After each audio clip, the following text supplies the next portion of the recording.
Warren Buffett, you may have seen it at the recent Berkshire Hathaway conference. He made statements about Bitcoin. He said, if you let me buy all the Bitcoin in the world for $25, I wouldn't take it. Warren is 92 years old. I don't think Warren has spent 100 hours thinking about Bitcoin. I don't think Charlie Munger at age 98 has spent 100 hours thinking about Bitcoin.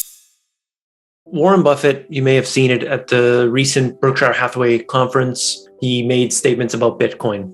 He said, if you let me buy all the Bitcoin in the world for $25, I wouldn't take it. Now, he made an interesting point related to, for instance, land and real estate. And he said something to the effect of, the real estate, I can put a renter there. That renter will pay me money every month. I could have land and we can have agriculture growing. I could sell the agriculture, so he's trying to value the asset, and obviously that makes complete sense. Yeah, I think what Warren misses is that land is a form of physical capital, right? And housing is a form of physical capital. And people will pay you rent on the farmland so they can farm it, and they'll pay you rent on the housing so they can live in it. Bitcoin is just digital capital, and people will pay you rent to borrow that as well. So if you had $1 million of Bitcoin, you could loan it out to someone and get a yield on it right now. In fact, that's what makes it desirable. If I had $1 million of farmland in Argentina, I could only rent it to a farmer in Argentina. If I had $1 million of apartments in Argentina, I could only rent that to people that wanted to live in Argentina. If I had $1 million of Bitcoin in Argentina, I could loan it to a capitalist in Singapore that would probably pay me 8% yield. And then if someone in London heard about it, they might pay me 9% yield. And occasionally someone might decide they want to pay me 18% yield or 4% yield. And so it's just capital. And if you understand it as tokenized capital or digital capital, then the question is, do I want to convert my $1 million of capital into pure digital energy and loan it to anybody in the world and rent it to anybody in the world on a network? Or do I want to convert it into physical energy like farmland? And then, of course, which country do I want the farmland in? Right? And you can't move it, right? And do I want to turn it into an apartment? And the question is, what city do I want the apartment to be in? So, Warren is 92 years old. I don't think Warren has spent 100 hours thinking about Bitcoin. I don't think Charlie Munger at age 98 has spent 100 hours thinking about Bitcoin. I think that if Warren understood Bitcoin is digital property, which is a form of digital capital, if he understood that, he would go, oh yeah, it's just a dematerialized apartment. My choice is I buy a rental apartment, or I buy 100 acres in Kansas, or I buy a Bitcoin. That's my choice. It's kind of silly to buy all the Bitcoin. The whole point is to buy a small part of the Bitcoin, but it's just as silly as saying, what if I could just own all the land in the world?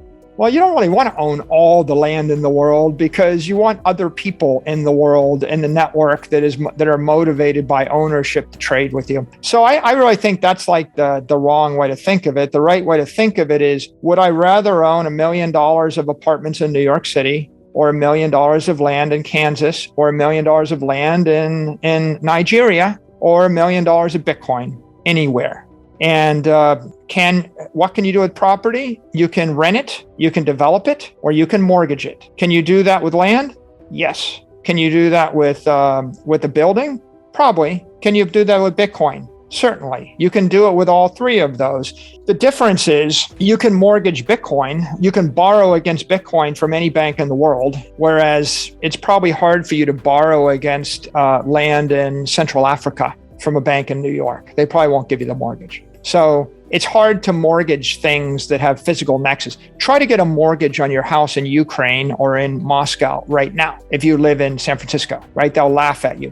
So you can't mortgage physical properties so easily. Can you develop them, right? Sometimes not, right? Try to develop your land in New York City if a politician decides that they don't want that to be developed, right? So you have political constraints on what you can develop. You have physical constraints on what you can mortgage. Can you rent it? Same issue, right? Which is you can't rent an apartment in New York City to someone in San Francisco. You can't rent something in Central Africa to a person living in Argentina. On the other hand, with Bitcoin, you could rent your Bitcoin on Saturday morning from Singapore to someone in Monaco. And on Sunday, you could rent it to someone in London. And on Monday, you could move it over and rent it to someone in San Francisco. You could write a computer program to rent the Bitcoin. And yet it could be rented differently while you sleep. So you see, Bitcoin is actually better property. It's a better gold than gold. It's a better property than property. It's a better money than most currencies. Why? Because it's digital, it's dematerialized, it's programmable, you can move it at the speed of light, it's indestructible, it's incorruptible. You're not going to have to worry about waking up and finding that your house that you own in Barbuda got wiped out by the hurricane. You're not going to find out that the mayor of some city rent controlled your apartment, right? You're not going to find out that nobody, there's a drought. How much is your farmland worth when there's a drought, right? Not that much. So you take on all sorts of risk and constraint with physical properties. Warren understands them because he can touch them and he can feel them. He doesn't understand Bitcoin because he doesn't have a motivation to think about it. But, Warren does understand one other thing, which is Coca-Cola. And Warren has held Coca-Cola. He's a Coca-Cola maximalist and a hodler for 40 years. And when you ask Warren, why Coca-Cola, by the way, can you improve on Coca-Cola protocol? It was invented a long time ago.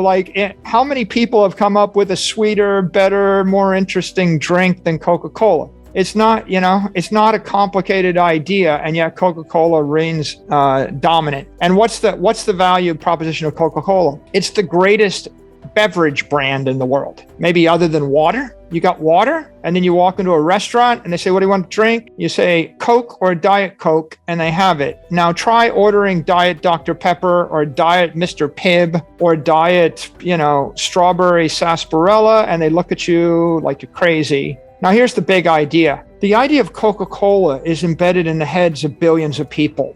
If I wiped out all of the bottling plants of Coca-Cola, if I wiped out the manufacturing, the corporation, the executives, everything, and all the contracts, would Coca-Cola still have value? And the answer is yes. The only way for Coca-Cola not to have value is you have to rip it out of the heads of 8 billion people. If you could telepathically reach into the heads of all 8 billion people on the planet and blank Coca-Cola from their mind, then maybe you've destroyed the brand. But the fact is, people think Coca-Cola is synonymous with something that's safe to drink, that I can order, that I can get. And Bitcoin is synonymous with money, and it's the greatest monetary brand.